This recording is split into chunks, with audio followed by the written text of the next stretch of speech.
Mental illness has always been a part of my life, but it's never been my life. I've seen mental illness in my extended family, all over the news, and in movies like Inside Out.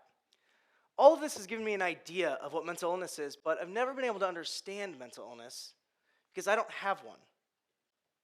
I can relate to the characters from Inside Out: fear, anger, sadness, disgust, joy. I love Joy. Her and I, we get along very well. It's been that way my whole life. But I can't say the same for my fiance. Most days, Joy and my fiance will team up, and she will be so loving, compassionate, and honest. But some days, I can't find Joy in my fiance. I don't know where she goes because my fiance has a mental illness. When she gets sick, it's kind of like she has the flu, except I can't give her cough medicine to get her to stop hearing voices. All I want is for her to be happy, just to be better. And I don't understand why she can't. Come on, Joy. I know you're up there. Get her to smile. Think of the wonderful things we have in our life. We're going to get married in a year. She's about to graduate college. Everything is going so well. Why would she attempt suicide? It's because she got sick. There were some chemicals that were misaligned in her brain, and that's it. And whether the chemicals are misaligned in your brain, heart, or leg, there is no difference between her mental illness and a physical illness. I don't understand what she's going through, and I never will. But you don't have to understand someone to love them. I am not a professional on mental illness. I have taken mental health classes, read articles upon articles, and done advocacy work, but at the end of the day, I am a man in love with a beautiful woman. A beautiful woman who also has a mental illness. We give each other so many labels based on gender, race, religion, being a Cubs fan. Yeah, next year is now, by the way. Why is it that people with illnesses are seen in one light? Depressed, crazy, obese. That kid is so ADD. Well, that kid and all of us are so much more than a diagnosis, so much more than the pills that rest at the bottom of a bottle, so much more than the voices in your head.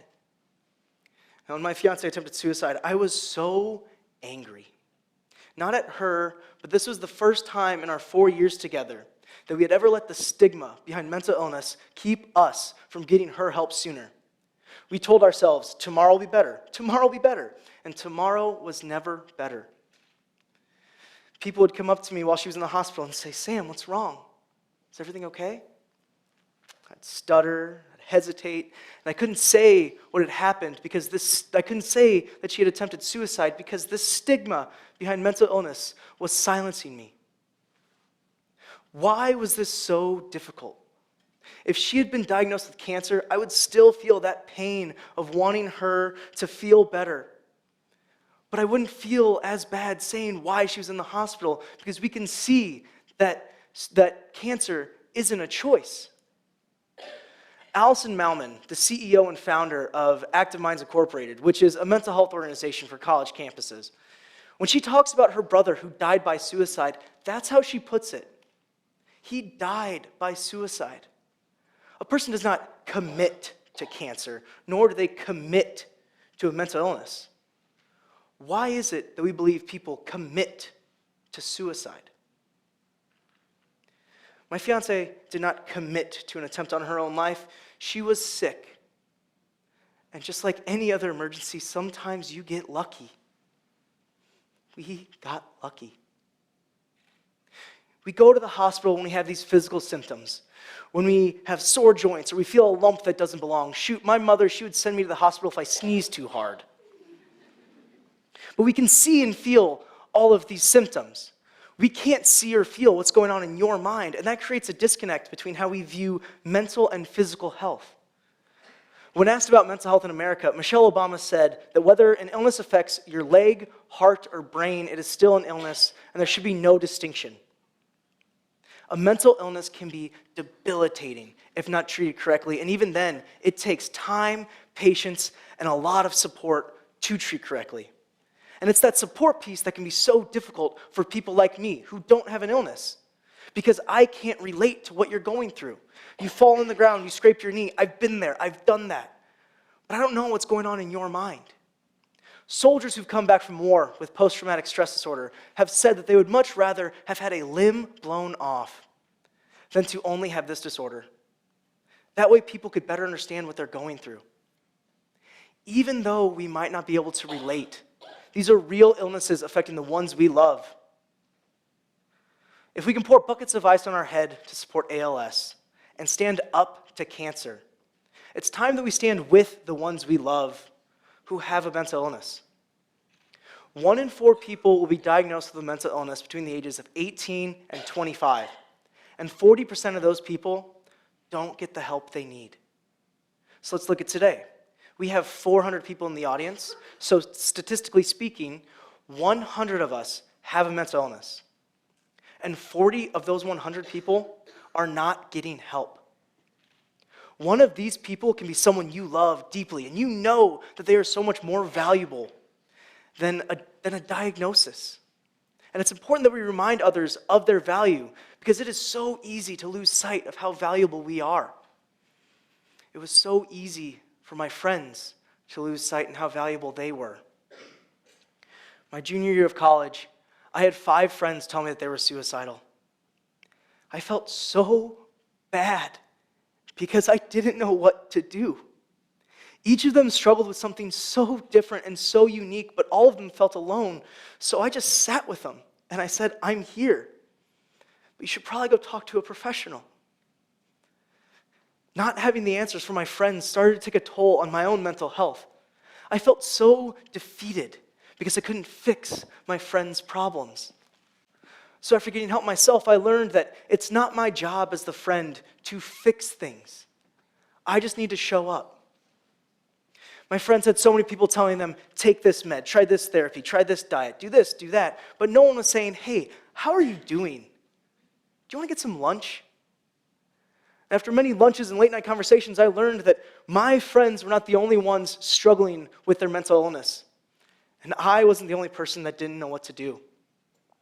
So that's when a group of friends and I got together, and we created an event called Be the Light. The purpose of this event was to show our friends and anyone who's been struggling with mental illness that they are more than this disorder and that they are not struggling alone. We had students stand up and tell their story about how their lives have been impacted by mental illness. Our goal for Be the Light was to show the 1 in 4 who had a mental illness that they are not fighting alone and that they can keep fighting for their happiness. But we also wanted to show the 3 out of the 4 who didn't have an illness that they can help their friends simply by showing up. After the event, the administration saw that there was a greater need for more mental health awareness on our campus. So with the help of Student Life and the Counseling Center, 5 friends who just wanted to show their friends that they weren't alone were able to start an Active Minds chapter on our campus so that no friend should ever feel alone again. Active Minds is changing the conversation on mental illness simply by having one and being there, but there is still so much work that needs to be done. According to Active Minds, suicide is the 2nd leading cause of death among college students each year. 1,100 friends. And 67% of those friends are more likely to tell a friend that they're feeling suicidal before anyone else. Active Minds wants to educate those friends. We want to give you the tools and resources available so that you can give your friends the help they need, as well as yourself. No matter how much we change these mental health institutions or adjust insurance coverages, these numbers will not go down until we change how we view mental illness. So what can we do? How can we change this perception? Start talking. Use the resources available to you. Counselors and teachers are there for you. They want what's best for you. And trust me, you are never imposing. They will tell you if you are. Look for Active Minds on your campus or any sort of mental health organization so you can see that people will stand with you even if they don't know you. Call your parents. They probably won't understand, but they sure will try. Do anything you can to get this conversation going, because without these conversations, our friends and family members will remain silent as long as the stigma will let us. There is hope. There is a light in this dark world of mental illness, and it starts with all of you. You are the light. My dreams of mental health equality fade into the darkness without each one of you lighting the way. You can go to college, the working world, or wherever you might be, reminding others of their value and standing with them when times are great and when times are not so great. I dream for a better world for my family. Yes, for my fiance and I, but also for my 2 little sisters. I have 2 little sisters who are 13 and 8, and they're both mentally and physically well, but I do not know how long that will last. You see, there's a 25% chance they'll develop a mental illness. They're at a higher risk of developing an eating disorder because they're women. 8% depression, 18% anxiety, 30% chance they're going to get into a car accident. But my sisters, they're not statistics. They're my sisters. My fiance is not a statistic. She's the woman I love. We are more than numbers on a graph. Being human means that you deserve love, whether you're lacking a limb or you're lacking the proper chemicals in your brain, and we do not need to be health professionals to show that love.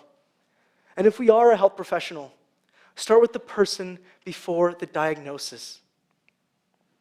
Even if you have all the answers, sometimes the greatest thing you can do for someone who's going through a tough time is to just be there. Whether that person has lost a limb, had a traumatic brain injury, or someone they love has attempted suicide.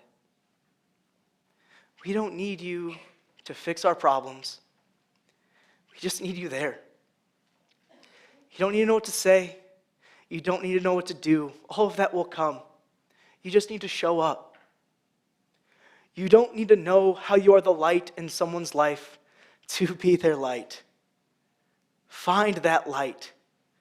Be the light. Thank you.